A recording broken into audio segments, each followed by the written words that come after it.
Today, we're going to talk a bit about the seasons and foods. Okay, so we're doing, because right now we're moving into early summer season. And so actually, let me pull up the 5 elements just to make sure everyone's in sync. Okay, so back to 5 elements. So right now we are in early summer, and early summer is fire, okay?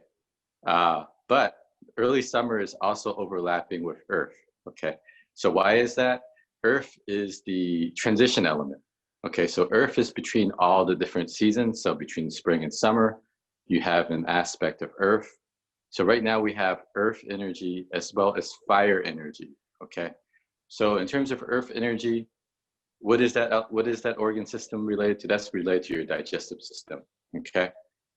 So your spleen and stomach organs is what's important right now, along with the fire organs, right? So that would be related to your fire, okay? So in terms of foods and things like that to eat, with Earth, we have to worry about harmonizing, okay? So again, this is between seasons. So you really want to take care of your digestive system. So if you have things like indigestion, if you have feeling a little slow and heavy, bogged down, and that also includes in the mind as well, feeling mental fogginess, that would also be related to Earth. And so you kind of want to keep things relatively light. You want to avoid too much oil, you want to avoid too much processed fast food, so don't go to In-N-Out so often, okay? And watch out for that pizza. All right, occasionally it's okay, but you don't want to have that every day. And so you want to monitor keeping everything very light. And the other aspect with the Earth and the spleen and stomach, the digestive system, is mild flavors. So it tends to be more bland right now.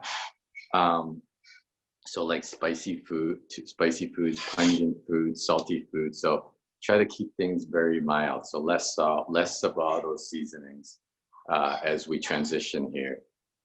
So some people have more of a predisposition to spleen stuff.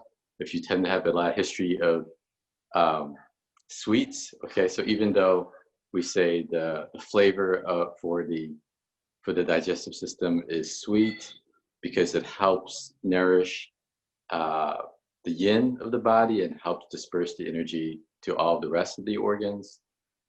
You want to have that in moderation. So watch out for those candy bars and ice cream as well. Okay, but a little bit of sweet is okay. So again, remember the yin and yang, right?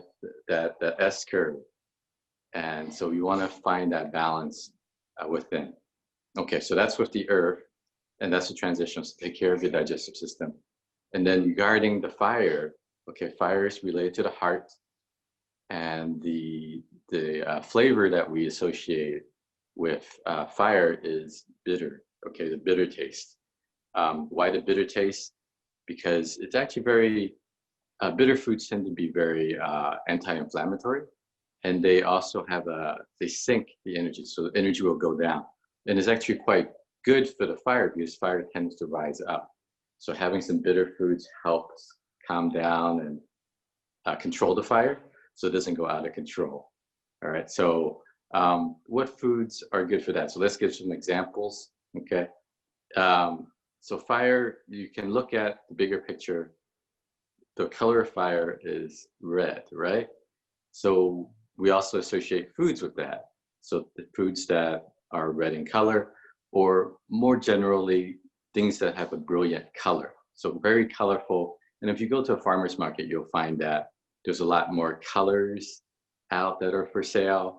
So things like even like berries, like strawberries, those red colors, things like beets, both the regular red beets and the golden beets. So those are all very colorful things, watermelon. So like peppers, like the bell peppers, for example, the reds, the yellows, the greens. So all those are great for the summer season. And then things that are more specific for bitter taste. So things like alfalfa, asparagus, papaya. Um, those are some examples. And I do recommend, if you are just starting out, you're trying to figure out what foods, and you're really interested in some references. Um, I do recommend this book as a good starter. It's called Healing with Whole Foods. This is an older edition, but you can find this online or at a local bookstore. So it's a really good reference, and he actually talks about these things in terms of breaking it down to 5 elements and to the organs, and it gives you a more Western perspective onto Chinese nutrition and how we look at how to integrate foods with seasons, with our bodies and the different organ systems. So it's quite holistic, and it gives you a really good understanding. And also there's a lot of recipes and food lists and stuff like that in there. So you're overlapping, okay, again, so you're overlapping fire and earth. That's the time right now for the next, from the Cinco de Mayo, right? That's about the start of the fire season. So that's early fire for the next 2 weeks. So until about the 19th or the 20th, we say that's early fire season, overlapping with earth.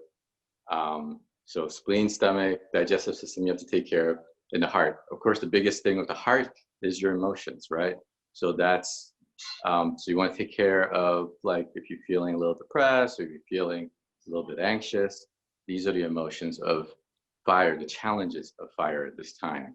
And for most of us, easy healing is connection with people. So you want to eat well, but you also want to continue to connect with people, okay? And, you know, typically it would be party time, socializing time in the summertime. However, things like alcohol and sweets, they tend to flare up the fire because they tend to be fire when we eat them. So that can make the fire worse. So you definitely want to be careful of having too much alcohol, okay? A tiny bit is okay, and we never recommend alcohol before doing Qigong, all right? So don't drink a shot of whiskey before Qigong. Why, you might wonder, okay? The reason why we don't is because you lose control of the qi.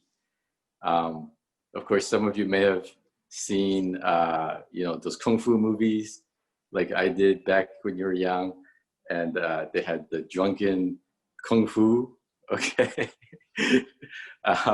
But that's normally not recommended that you do drunken qigong. So, you know, because yeah, you lose control of your qi, and so your cultivation practice would be out the window. Although it may make for some interesting times ahead. Okay, so that's kind of what I wanted to share to you today, for you to start thinking about foods, to start thinking about transitioning into this summer season and some of the emotions and some of the organs to look out for. So we'll try to expand upon that in the next few days. But if you have any questions, if you have any curiosity about anything that we can answer, please let us know, both now and also in the future. Okay, thank you very much.